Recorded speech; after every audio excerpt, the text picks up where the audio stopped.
Hello and welcome to the channel. I'm Carl from Planet 40k, and today we're going to be doing another one of the leaked datasheets from the upcoming Necron Codex, the Deathmarks.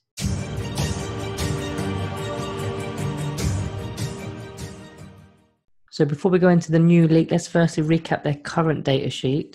So it's movement 5, weapon skill 3+, ballistic skill 3+, strength 4, toughness 4, wounds 1, attacks 1, leadership 10, and a 3-up save.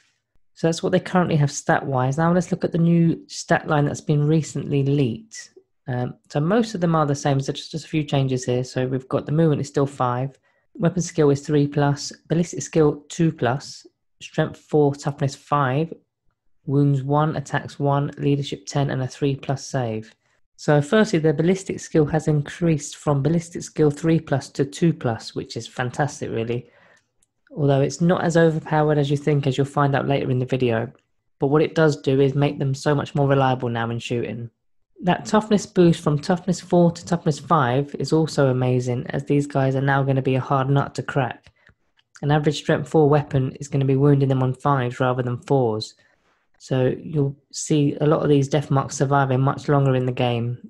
And it'll also be aiding their reanimation protocols too, providing that this ability stays the same. Which, as we now know, they're going to be changing the reanimation protocols, but it should be roughly the same, so we've just got to wait and see on that one. I'm really liking that they've opted to give the Necrons toughness 5 instead of 2 wounds like the Space Marines, so it's giving them a bit more uniqueness to the army, rather than giving them all the same sort of boosts. Right, so moving on to the weapon changes, they've still got their Synaptic Disintegrator, so on the current codex is 24-inch rapid fire, 1 strength 4, 0 AP and 1 damage. So here is the leaked one. It's now 36 inches rather than the 24, but it's not rapid fire anymore. It's now a heavy 1. It's gone up to strength 5, so it's not strength 4 anymore. That's pretty decent, and it's minus 2 AP, which is also good. The damage still remains at 1. So they haven't included in the leak whether the weapon will cause mortal wounds on a 6+, but I doubt that they'll be taking this out. But more importantly, the stats of this weapon have dramatically changed. So first of all, that 36-inch range is a huge boost, because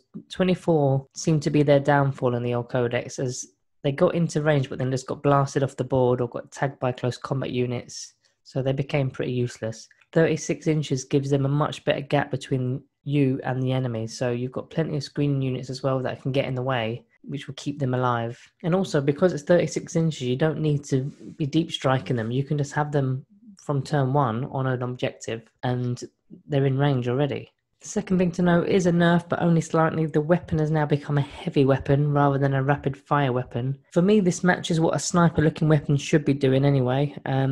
But it's actually not that bad of an addition rule-wise, because, okay, you lose the rapid fire, but do you really want to be getting that close to the enemy unit? It was a 24-inch weapon before, so getting the rapid fire to work, you need to be within 12-inch, so that wasn't really ideal for them anyway. Also, they've now got ballistic skill 2, don't forget, so even if you did move with this heavy weapon, it's only going to take you down to ballistic skill 3, which is where they were at anyway, so you won't even feel the difference. And if you do stay still, it's going to be a ballistic skill 2. For me, it's not a bad thing. The next welcome change is the strength. No longer is this gun an underwhelming strength 4, it's now strength 5, and it's minus 2 to the AP modifier, which previously was at 0. Previously, it felt like a bolt gun that ignores the character keyword, but now it actually feels like a bit more to it. So again, it's a welcome change. When we're talking about dynasties that come into the new codex, a few spring to mind. First up, you've got the Mefrit dynasty, which will be adding 3 inches to your range weapons, and also adding minus 1 AP if you're within half the range.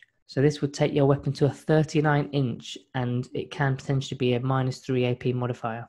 The Zwar Khan dynasty gives a 5+ feel no pain against mortal wounds, which may assist you against things like smite. Also, each time the unit shoots or fights in the fight phase, you get to reroll 1 wound roll. So that's pretty handy for your shooting phase in particular, as you're bound to fluff at least one of your 2 wound rolls. Overall, I'm quite happy with this bump up in the stats with these guys.